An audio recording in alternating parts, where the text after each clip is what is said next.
So Trump recently slapped additional sanctions on Russian oil.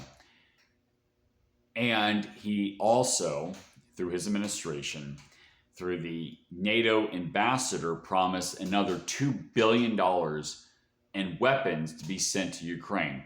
Now, Western Europe is still sending weapons to Ukraine. And I was hoping that Trump would figure this out, or he's using this as a means to pressure Russia into a deal. Now, I made a video weeks ago where I said that Putin, Russia, does not need a deal. They don't need a peace deal.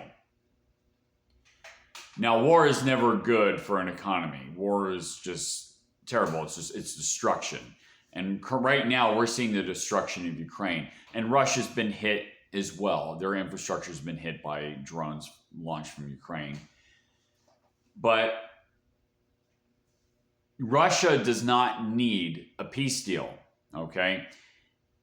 Trump is acting on the false information that Russia is weak, that Russia is on the verge of collapse, that Russia needs a peace deal, that they can be pressured into a peace deal.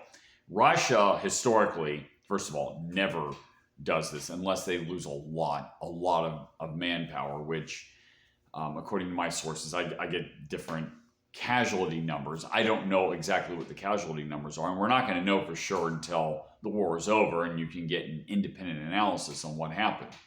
But I do know that the casualty rates on the Ukraine side are horrendous, both casualties and people who have been injured, people that have been maimed in the conflict. Absolutely horrendous. They have manpower shortages in Ukraine.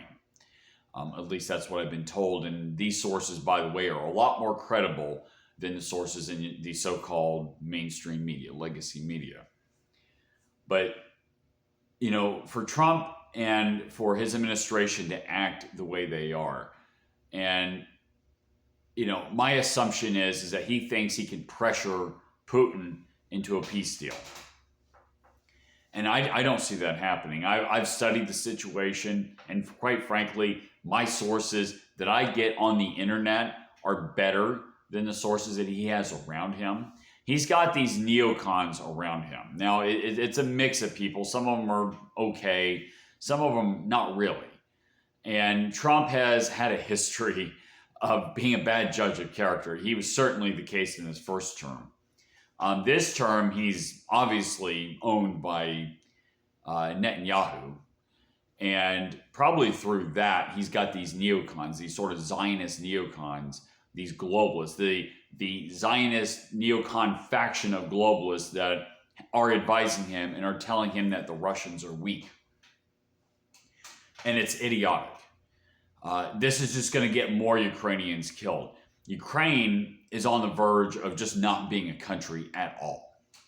And in hindsight, this is going to be a foreign policy disaster for Trump. I like Trump in a lot of ways. I think Trump definitely means well, and he's done a lot of great things. He's shut down the border, which is good. He's exposed, some of the idiots, in politics here in the United States, which is a great thing, which is exactly what needs to happen.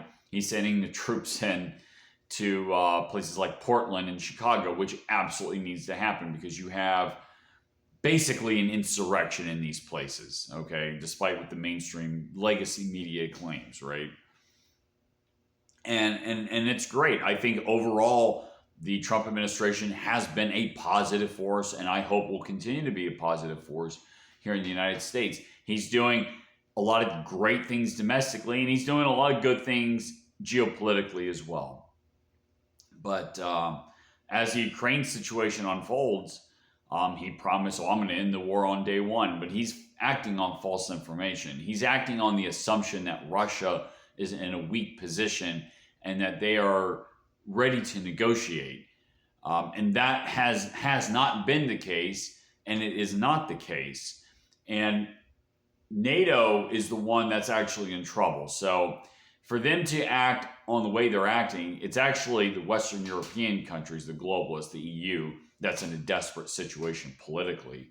And Trump is acting on false information. Now, is this part of the art of the deal? Is he creating a situation that causes the end of the EU and the end of NATO, possibly. But the way it looks, when I see headlines saying that NATO ambassador Ukraine will receive another $2 billion worth of weapons, and Trump hitting oil companies with more sanctions, he's acting on false information.